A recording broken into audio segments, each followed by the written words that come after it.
சென்னை கொரட்டூரில் எங்கிருந்து பார்த்தாலும் தெரியும் வகையில் பிரம்மாண்டமாக கட்டப்பட்ட அலையன்ஸ் நிறுவனத்தின் ஆர்கிட் ஸ்பிரிங்ஸ் அடுக்குமாடி குடியிருப்பில் வசிக்கும் 2036 குடும்பத்தினர் இந்த மெகா மோசடியால் பாதிக்கப்பட்டதாக கூறி தமிழக டிஜிபி அலுவலகத்தில் புகார் மனு அளித்திருக்கிறார்கள்.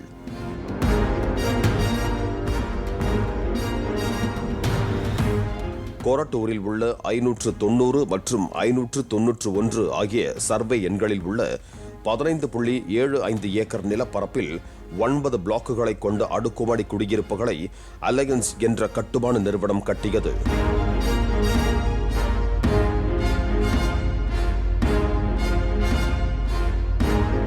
இதில் கட்டப்பட்ட 2036 வீடுகளையும் 50 லட்சம் ரூபாய் முதல் 5 கோடி ரூபாய் வரை விலை வைத்து மொத்தமாக 2500 கோடி ரூபாய் அளவுக்கு விற்பனை செய்யப்பட்டதாக கூறப்படுகிறது.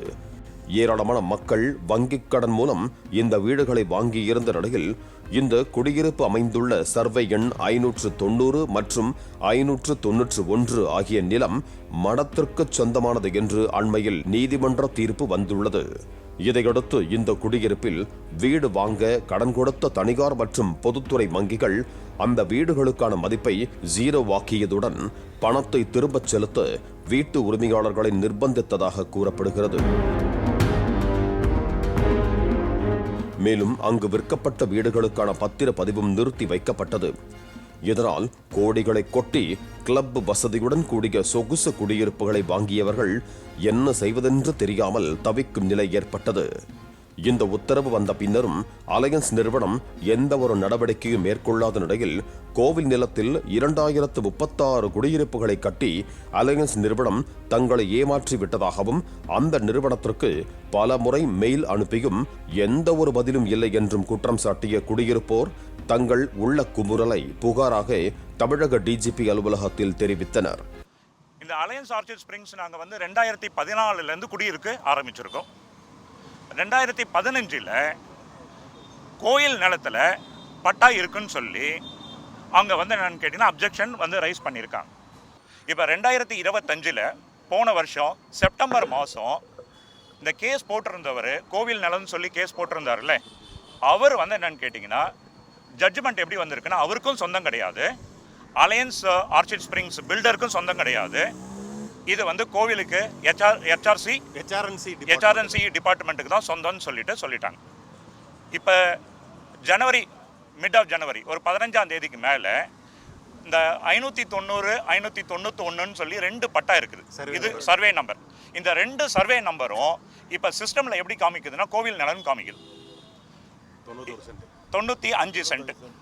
அந்த 95 சென்ட்டால் எங்களால் 2036 வீட்டுக்கும் நாங்கள் வாங்கவோ விற்கவோ முடியலை. அது இல்லாமல் நாங்கள் எல்லாருமே பேங்க் லோன் வாங்கியிருக்கிறோம். எங்களுடைய பேங்க்ல இருந்து எங்களுடைய வீட்டினுடைய விலையை ஜீரோவாக்கிட்டாங்க. டிஜிபி அலுவலகத்தில் புகார் அளித்த கையோடு குடியிருப்பு வாசிகள் அலையன்ஸ் நிறுவனத்திற்கு சென்றனர். அதன் பெயர் தற்போது அர்பன் ரைஸ் என்று மாற்றப்பட்டிருப்பதை கண்டு அதிர்ச்சி அடைந்தனர். தங்களுக்கு நியாயம் வேண்டும் என்றும் தங்கள் பெயருக்கு பட்டா வேண்டும் என்றும் கூறி அந்த அலுவலகத்திற்குள் காத்திருப்பு போராட்டத்தில் ஈடுபட்டனர். சிலர் தாங்கள் கையோடு எடுத்துச் சென்ற சாப்பாட்டை அந்த நிறுவனத்திற்குள் அமர்ந்து சாப்பிட்டுக் கொண்டிருந்தனர்.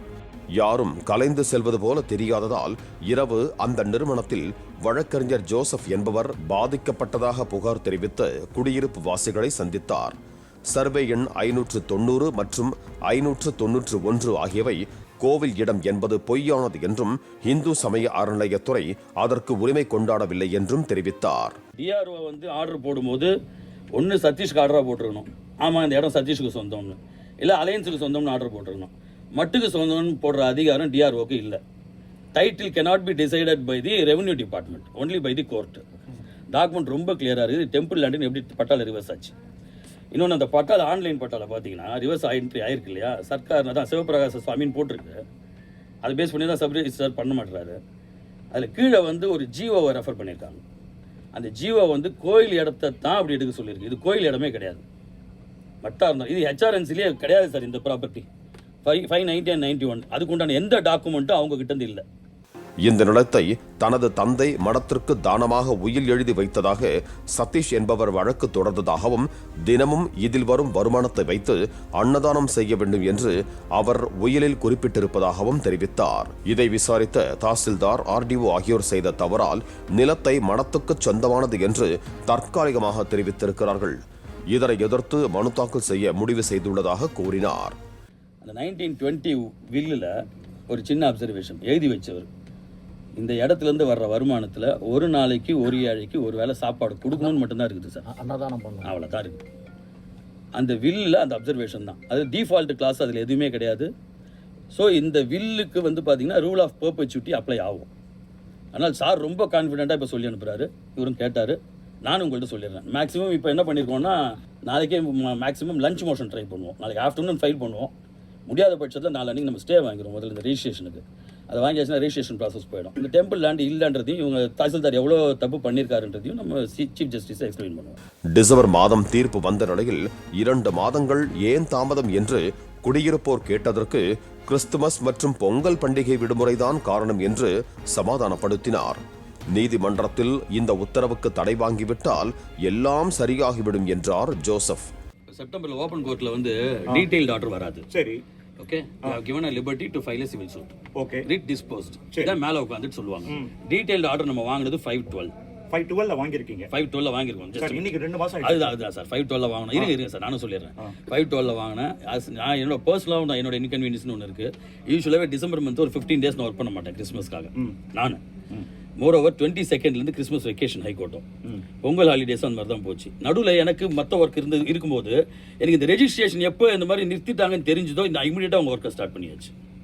இதுபோன்று அடுக்குவாடி குடியிருப்புகளின் வீடு வாங்குவோர் கவர்ச்சிகரமான அறிவிப்புகளை நம்பாமல் மிகுந்த எச்சரிக்கையாக இருக்க வேண்டியது காலத்தின் கட்டாயம்.